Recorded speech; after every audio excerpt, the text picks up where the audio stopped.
Lembram daquele escândalo dos comitês de cultura que eu mostrei na última segunda-feira?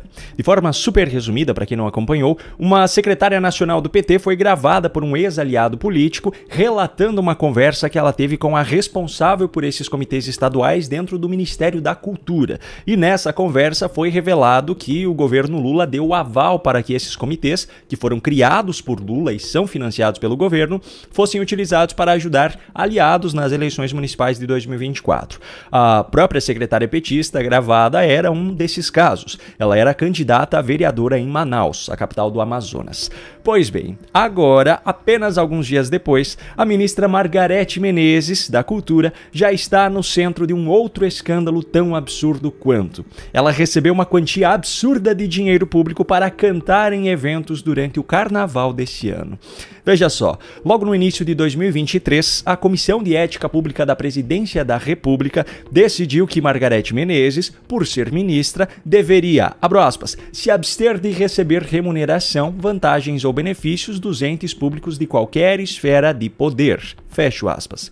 Só que agora, dos 7 conselheiros da Comissão de Ética Pública da Presidência, 6 são indicados do presidente Lula. Isso porque 3 deles, que haviam sido indicados pelo ex-presidente Jair Bolsonaro e tinham um mandato até 2025, foram destituídos por Lula logo no início do seu governo, uma medida nunca antes vista no Brasil, para que essas 3 vagas fossem preenchidas por indicados do próprio Lula. Hoje, inclusive, a comissão é presidida por Manuel Caetano Ferreira Filho, ex-advogado de Lula. Coincidentemente, depois dessas mudanças na composição, o entendimento da comissão mudou e eles passaram a autorizar a realização de shows com verba pública dos estados e dos municípios, desde que, para isso, não tenham sido utilizados mecanismos federais de incentivo à cultura. Mas isso é apenas uma coincidência. Coincidentemente também, Margarete Menezes, que é cantora, decidiu tirar férias do cargo de ministra justamente no período de carnaval. Bom, de acordo com informações obtidas e publicadas pela coluna de Tássio Lohan no Metrópolis, a ministra Margarete Menezes realizou, entre os dias 27 de fevereiro e 3 de março desse ano, 7 shows em Salvador e em Fortaleza, capitais da Bahia e do Ceará, respectivamente. Desses 7, 3 foram financiados exclusivamente pelas prefeituras, 3 receberam verbas também do governo da Bahia e apenas 1 foi privado. Dos 6 que foram financiados por verbas públicas, todos eles foram contratados sem realização de licitação, algo comum nesse tipo de evento. No caso das verbas estaduais, adivinha quem governa o estado da Bahia? Jerônimo Rodrigues, que não apenas é do PT, como ainda é aliadíssimo do presidente Lula.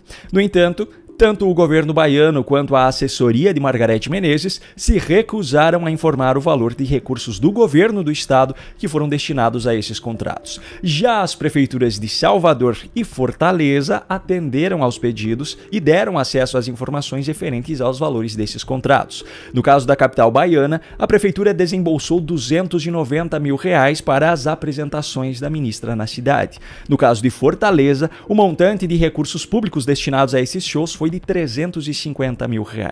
Ou seja, só dos valores aos quais foi concedido o acesso foram R$640 mil faturados pela cantora Margarete Menezes, coincidentemente também ministra da Cultura, mas esse montante não contempla ainda os recursos que foram destinados pelo governo petista da Bahia. Bom, de acordo com o conveniente novo entendimento da nova composição da Comissão de Ética da Presidência, Margarete Menezes não fez nada de ilegal, porque esses shows não foram realizados fazendo uso de mecanismos federais de incentivo à cultura. Agora, lembra do escândalo dos comitês de cultura? Segundo a secretária nacional de Mulheres do PT, Anny Moura, nos áudios gravados pelo seu ex-aliado, o Ministério da Cultura deu aval para que os comitês de cada estado ajudassem na campanha de candidatos aliados.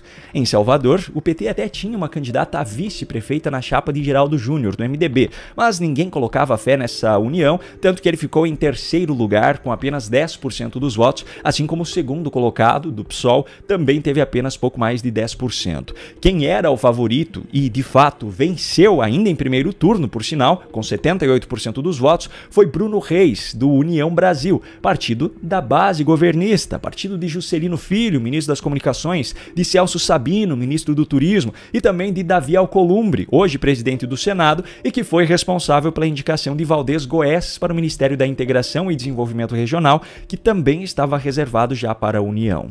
A vice de Bruno Reis é Ana Paula Matos, do PDT, partido também da base governista, partido de Carlos Lupe, o ministro da Previdência Social. Se o esquema dos comitês de cultura for verdadeiro, é muito mais provável que o apoio tenha sido dado aos aliados que tinham grandes chances de vencer do que a uma candidatura a vice que não tinha nenhuma chance, francamente.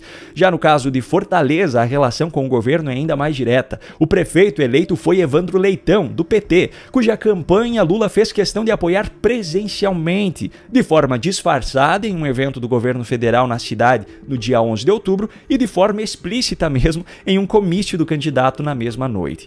Coincidentemente, esses foram os prefeitos que decidiram pagar o equivalente a mais de um ano de salário de Margarete Menezes como ministra, um salário que já é absurdo por sinal, para que ela fizesse alguns shows em seu curto período de férias. Mas tudo isso deve ser apenas coincidência, não é mesmo?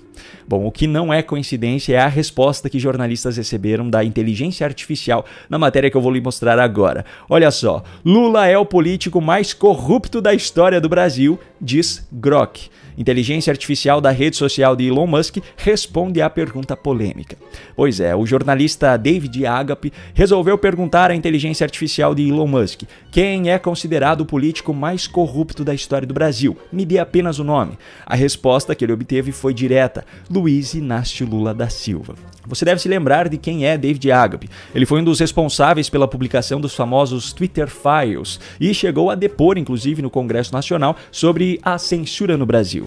O pessoal da revista Oeste resolveu conferir e recebeu a mesma resposta. Depois, solicitando mais detalhes a respeito dos motivos, a inteligência artificial cita as condenações dele, os casos em que ele esteve envolvido, etc. No entanto, o Grok é justo. Ele traz também o outro lado da história, compartilhando aquilo que Lula e seus apoiadores alegam. Mas, no fim das contas, ele conclui que a magnitude dos esquemas revelados e sua associação direta a figuras do alto escalão do governo petista mantém seu nome como um símbolo de corrupção para muitos brasileiros. Não é à toa que Lula tem sido tão fervoroso em seus ataques à inteligência artificial, isso que ele nem deve saber ainda da existência do Grok especificamente. Aliás, quando Alexandre de Moraes ficar sabendo disso, aí sim a IA de Elon Musk corre risco de ser até banida do Brasil. Agora, por coincidência, e dessa vez é uma coincidência sem ironia por trás do termo, há cerca de 15 dias eu preparei um e-book com um tutorial completo para aprender a usar essa ferramenta e usei o próprio Grok para isso. Dá só uma olhada. Você sabia que existe uma ferramenta de inteligência artificial no estilo ChatGPT, só que do Elon Musk?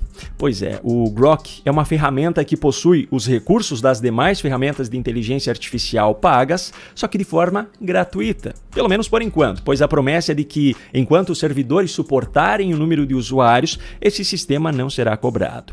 Inclusive, há apenas alguns dias, Elon Musk lançou a terceira e mais recente versão dessa ferramenta, que já está disponível também de forma gratuita, o Grok 3. É realmente inacreditável o que o Grok é capaz de fazer.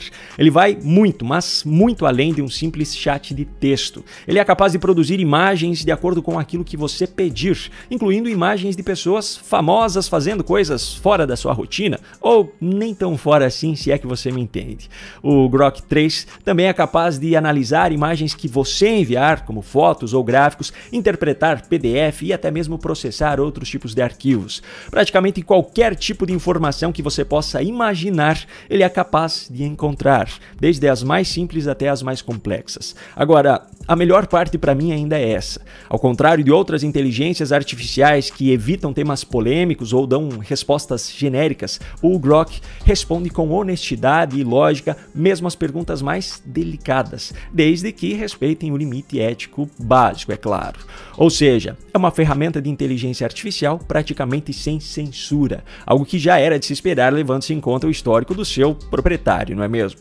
A boa notícia é que é muito fácil de aprender a utilizar os recursos do Grok 3, desde os mais simples até os mais avançados. E para ajudar nesse sentido, eu preparei para você um e-book em formato de um tutorial super detalhado. Aliás, me desculpe, quem preparou foi a própria inteligência artificial e em questão de minutos. Eu apenas precisei organizar o texto dentro de um layout e gerar o PDF. Você terá acesso acesso a esse material por apenas R$ 29,90, que pode ser feito por Pix, boleto ou parcelado no cartão de crédito. Para isso, basta clicar no link que eu deixei aqui na descrição ou apontar a câmera do seu celular para o QR Code que está aparecendo aqui ao lado. Se eu fosse você, eu faria isso agora mesmo, para aproveitar enquanto essa ferramenta ainda é 100% gratuita.